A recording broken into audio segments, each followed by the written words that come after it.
Dieu ne protège pas votre plan. Il protège sa promesse.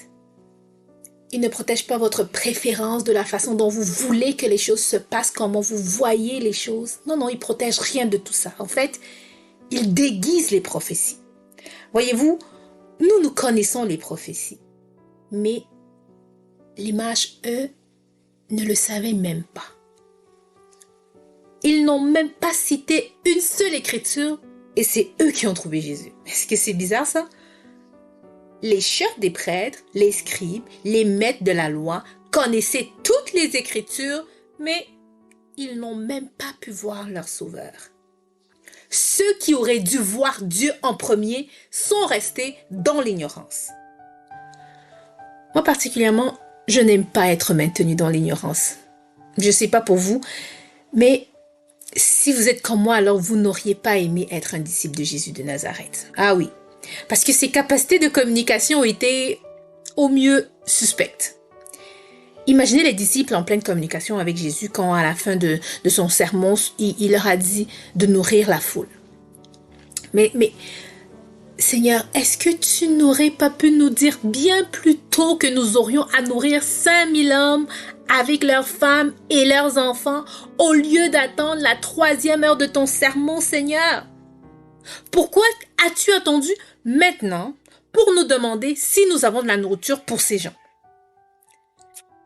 C'est vrai, nous pensons à tout ce que Jésus a enseigné à ses disciples, mais qu'en est-il de toutes les choses qu'il ne leur a pas dites? Parce qu'il y a plein de choses qu'il ne leur a pas dites. Hey, vous savez quoi? Passez dans ce bateau de l'autre côté et moi je vais vous retrouver dans un peu de temps de l'autre côté. Mais il n'a rien dit de la tempête dans laquelle ils allaient passer les 6 prochaines heures à ramer. Est-ce que tu peux aimer quelqu'un et le laisser à ce point dans l'ignorance? Une fois, j'ai dit à mon équipe, écoutez, ne jouez pas à Dieu avec moi. Ne jouez pas à Jésus avec les informations que vous devez me donner. Dites-moi ce qu'il en est. Et pour être franc, j'ai déjà dit à Dieu, Seigneur, il faut que tu me dises des trucs. Tu ne peux pas me laisser sortir d'ici avec un lance-pierre et un sac à lunch et mettre un Goliath devant moi. Dis-moi qu'il va y avoir un géant pour que je puisse faire quelques flexions, des biceps, un entraînement de jiu-jitsu. Dis-moi, ne me laisse pas dans l'ignorance, si tu m'aimes. Et la Bible dit, en lui était la vie, et cette vie était la lumière des hommes. Alors, pourquoi Dieu qui est le chemin, la vérité et la vie, dont la vie est la lumière des hommes, dont la lumière brille dans les ténèbres, et les ténèbres ne l'ont pas comprise, pourquoi le Dieu qui habite la lumière ineffable garderait ses enfants dans l'obscurité? Pourquoi n'a-t-il pas simplement dit à Joseph, quand il a dit « Hey, Marie est enceinte, et c'est le Saint-Esprit ». Pourquoi ne lui a-t-il pas dit ça avant que Marie ne commence à manifester?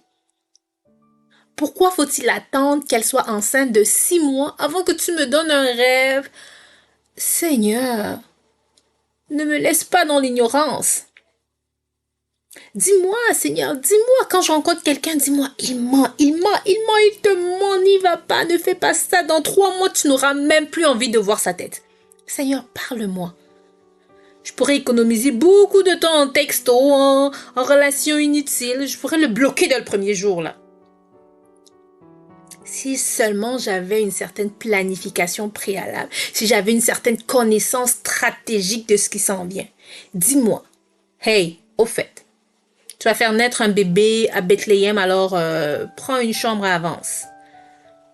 Mais non, il a fallu que Marie soit à Bethléem avec le recensement et qu'il n'y ait plus de chambre. Pourquoi Dieu ne lui a pas dit à l'avance ce qui allait arriver? Pourquoi ne m'as-tu pas parlé, Dieu? J'aurais pu faire les choses autrement. Peut-être que j'aurais construit moins de campus si je savais que la COVID arrivait. Alors il faut qu'on comprenne que Dieu ne nous garde pas dans le noir tout le temps parce qu'il est cruel. Parfois, il nous garde dans l'obscurité parce qu'il prépare quelque chose à l'intérieur de nous. Un peu avant Noël, dans notre maison, ma femme a comme réquisitionné une pièce juste à côté de la cuisine et la porte de la pièce était toujours fermée, tout le temps. Il y avait plein de cartons qu'on faisait livrer à la maison. Ma femme au lit est une femme merveilleuse, elle est toujours contente de me voir, mais elle m'a dit, reste de l'autre côté. Ne viens pas dans ce bureau, c'est là où je range les cadeaux de Noël. Elle m'a dit, reste dehors. Et moi, je suis comme, à qui parles-tu en ce moment? Écoute, c'est pas Graham, notre fils qui frappe à la porte, c'est moi, le papa de la maison. Elle a dit non, reste dehors, parce que je prépare quelque chose pour toi. Reste dehors, n'entre pas. Maintenant, vous dites, bah, c'est une illustration un peu stupide. Mais est-ce qu'elle est vraiment stupide? Est-ce que Oli n'est pas comme Dieu? Et je dis pas ici, écoutez, je compare pas Oli à Dieu, mais dans la façon de faire, est-ce que parfois Dieu n'est pas peut-être pas en train de nous préparer des affaires comme ça? Et là, nous on dit, Seigneur, montre-moi ceci, montre-moi ça. Et Dieu, dans son silence, il vous envoie des messages. Quand vous ouvrez la parole, il vous parle. Il vous dit, j'ai besoin que tu restes en dehors. Parce que mes voix ne sont pas tes voix. Et mes pensées ne sont pas tes pensées. C'est un peu comme si Dieu, il a ses boîtes avec quelque chose pour vous qu'il a commandé avant le début des temps. De toute éternité, il a prononcé une parole, une prophétie concernant ta vie. Pas seulement la vie de Jésus, non. Il a une prophétie sur ta vie. Et le prophète a dit, avant ta naissance, je te connaissais. Quand tu étais dans les ténèbres du ventre de ta mère, je t'ai mis à part, je t'ai gardé dans l'obscurité. Mais comme il est écrit, ce sont les choses que l'œil n'a point vues, que l'oreille n'a point entendues, qui ne sont point montées au cœur de l'homme, des choses que Dieu a préparées pour ceux qui l'aiment d'avance, pour ceux qui l'aiment et lui font confiance, même s'il les laisse dans l'obscurité. Est-ce que vous faites confiance à Dieu? Est-ce que vous faites confiance à celui qui se trouve derrière cette porte? Est-ce que vous pensez qu'il est en train d'emballer des pièges dans des boîtes pour vous faire du mal? Il a dit, je connais les plans que j'ai pour vous, des plans pour vous faire prospérer et non pour vous faire du mal. Je suis un bon Dieu. Et l'ironie du passage est que tout le monde a été tenu dans l'ignorance. Tous. Marie, est-ce que tu savais? Non. Elle ne savait pas. Elle espérait. Elle apportait. Elle ne savait pas. Vous ne savez pas. C'est le message que je retiens de ce passage. Les mages ont dit, nous avons vu son étoile, nous sommes venus l'adorer. Où est-il? Ils ne savaient pas.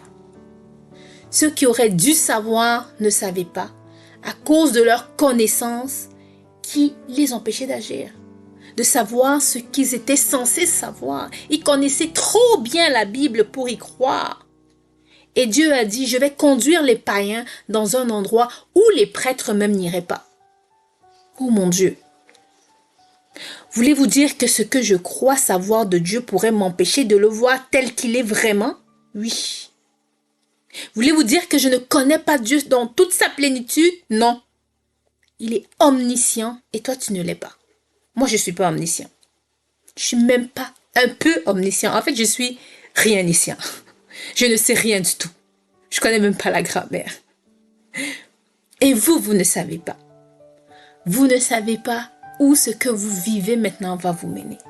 Vous êtes arrivé dans cette nouvelle ville parce que vous vouliez changer de travail et là, ils vous ont viré après quelque temps. Pourquoi? Pourquoi, Seigneur?